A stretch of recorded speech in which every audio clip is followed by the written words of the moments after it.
are the British people, when they vote in a general election, to be able to change the policies of the government that has previously been there. And it is already a fact that whatever government is in power, our agricultural policy is now controlled from Brussels, our trade policy is controlled from Brussels, our industrial policy is controlled from Brussels. It is a democratic and not a nationalistic argument. Well, I campaigned for the referendum. If you know this, I was in a minority of one on the National Executive and the Shadow Cabinet in 71. They didn't want a referendum, but in the end we got a referendum after we'd gone in and we lost it. And then I was on the Council of Ministers.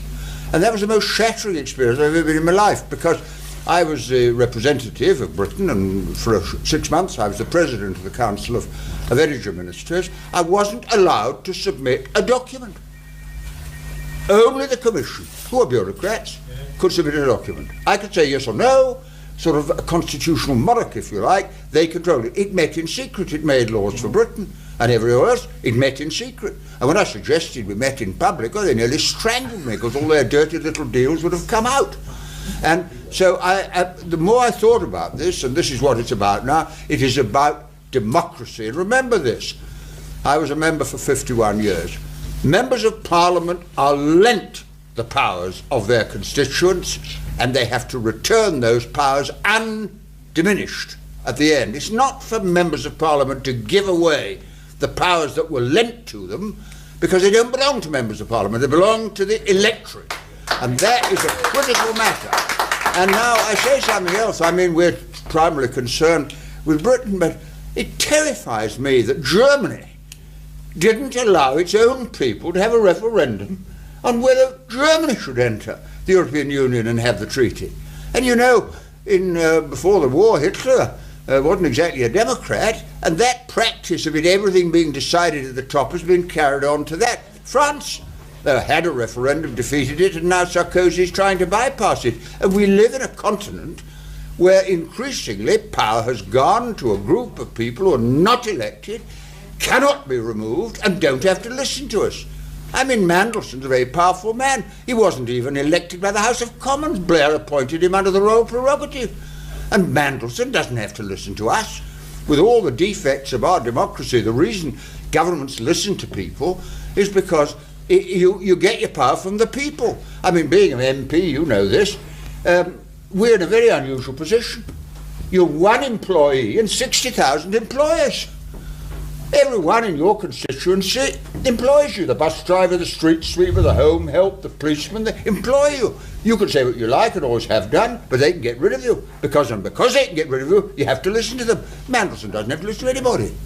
And it is the most bureaucratic, terrifying system in the world. And it's being imposed on us on the grounds it's tidying up. I must say, if tidying up involves tearing up the British Constitution, well, that's an interesting definition of tidying up. And I think this argument is an overwhelming argument. Now, there are other views of Europe. As I say, I don't want to go back to the old nationalism because of the bloodshed that took place. You could have a United States of Europe. You could have a president and a Congress and a House of Representatives. I mean, it would be wholly unwieldy, but you couldn't complain about it. After all, America isn't governed by a commission. Would you want this country governed by a commission?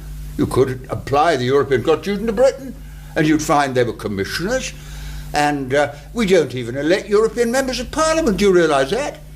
You vote for the party. I can't write to an MEP and say, I won't vote for you again, to write back and say, Tony, you never voted for me in the first place. You voted for the party, and Blair decides who is the candidate. So the thing is absolutely undemocratic, and the effect of it, of course, is to create a lot of hostility to it, which means it won't work anyway. I'll tell you one thing, even if I believed in it, I think this system will end up with the breakup of the European Union like Yugoslavia, and I do not want that to happen either. I do not want to find we go back to hostility based on blaming the French or blaming the Italians or the Germans, because what's wrong is the system is wrong. And that is what we have to prevent.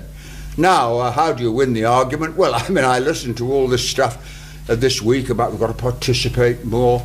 The manifesto is going to be put out to a referendum. Well, manifestos only last for a couple of years. But this decision is far more important than the next Labour manifesto because it decides who governs, by what system.